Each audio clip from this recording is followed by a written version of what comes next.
Hey fellas, all right, let's get going here into our week 9 summary late on a Saturday night, and just wanted to catch up with everybody on where we are. We're starting to get towards the latter weeks of the season here. We've got about 5 games left, and we've definitely seen a separation of the pack. Some teams are starting to climb a little bit, and unfortunately, including the boys, some teams are starting to slide a little bit as well. Right now, as far as when we're talking about the standings on where we are heading into Week 10, we have Don Mega on top of the AFC at 6-3.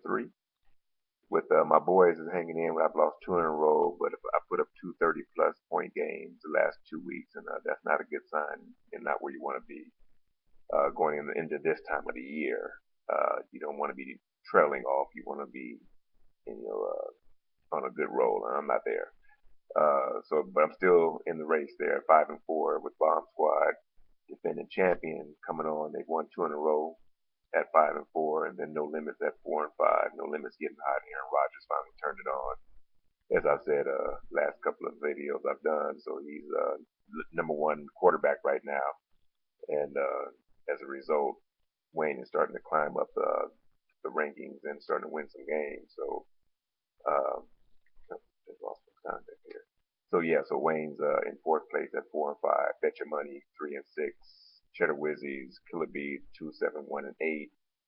They still have a shot, but they need to get hot because they're about 70, 80, 90 points behind the middle of the pack teams for a wild card spot. So they're going to have to see something almost miraculous appear for them to make the playoffs this year. In the NFC, we got Just for Fun 7-2, Superfly 6-3, Eagles.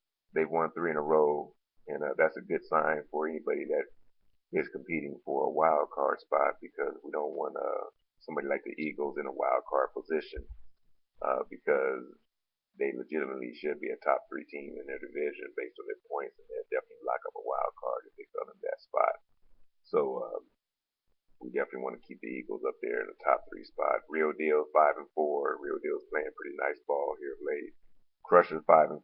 Clyde is 5-4. Gangsters 4-5. So that NFC division is really, really close. A whole lot can happen over the next 5 weeks just on one loss record as far as people getting a top three spot. And the Gangsters at 4-5 is also the lowest scoring team in that division, and they're at 520 points. So they're not far behind on record R points. Real Deal at 572 is only 50 points ahead of them. So, one big game by Gangsters and one bad game by Real Deal, and they've caught up to them. So still a lot of things going on here. Basically, everybody's in it. Cheddar Wizzies and Killer Bees at 464 and 448 as far as points go. They're kind of in a bad situation, but they're still in it. Like I say, about 70, 80, 90 points out from a potential wild card spot. So still a lot of changes can happen.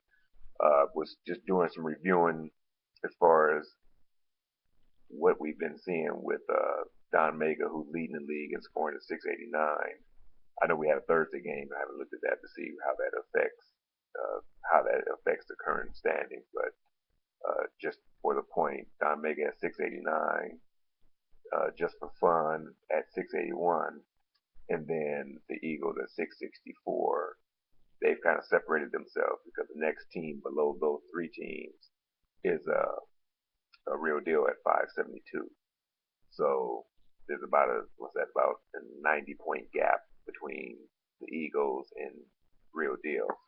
So those teams have definitely separated themselves and look to be in it. I did some research as I usually do, just to kind of see what their records been, what they've been doing, and those three teams, particularly the Eagles, and just for fun, they've only had a low game of 57 points throughout the season. That's the lowest they've scored, and that's what separates the good teams from the mediocre teams. Is everybody else has probably at least one or two 40, 30 point games, if not more. Even Don Mega, who's leading the league in scoring, had a 41 point game about 3 weeks ago. But he's had some big games, so that's how he's maintained a point lead. Is he's had some that big game he had last week, 121 points. So that along with some 80 and 90 point games and steadily being in the 60s, 70s every week, just keeps Don Meg up there near the top. So he's got probably the best running back trio going right now with Doug Martin, who got that monster game last week. Chris Johnson, CJ, he started to pick up a little bit, and Ray Rice. We were talking about it in the shop the other day. It's almost been relegated to flex player status because Doug Martin has started to play so well, so forth. Then with Deshaun Jackson and uh, Mike Wallace, we were talking about that as well. That big home run threat type of guys, don't catch a lot of balls, but it seems like each week one of them catch a 40-plus yard touchdown and puts up 11, 12 points.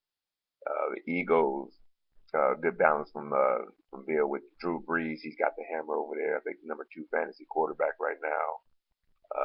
Adrian Peterson's having a good season. Marshawn Lynch having a good season. Steve Smith's been pretty consistent, and but mainly it's Drew Brees that's pulling that hammer every week, putting up 20 to 30 points. That's keeping the Eagles rolling. And then No Limit. I mean, not No Limit, but Ricky's just been like I say, consistent as well. Peyton Manning's having a real good season. I think he just moved up to number 3 in the fantasy quarterback rankings. And I didn't even check and see. I honestly don't remember who else Ricky has on the squad. I just know that he's been winning. I just know that. And let me pull his team up real quick. But in the meantime, bottom line though with these guys is that we've got Willis McGahee, Malcolm Floyd, Denarius Thomas, Gronkowski, Mike Williams, Goskowski, the Giants D. So nothing really stands out with just for fun squad, but I think you got a lot of good consistent players that are not explosive, but they're pretty consistent. They're putting up 6, 7, 8 points every week, which is again that's where you want to be. So right now, those 3 teams have separated out, and it's a race to catch them and see if you can get hot at the end of the season. And of course, the key is we got to get into the playoffs. So wide open right now, and we'll see how the next couple of weeks go to see if we can get some kind of indication if somebody is starting to make a move to lock up the playoff spot outside of those 3 teams. But otherwise, stay on top of your game and see what happens. Outside of it, that's about it, fellas. So we'll check in next week, and good luck tomorrow.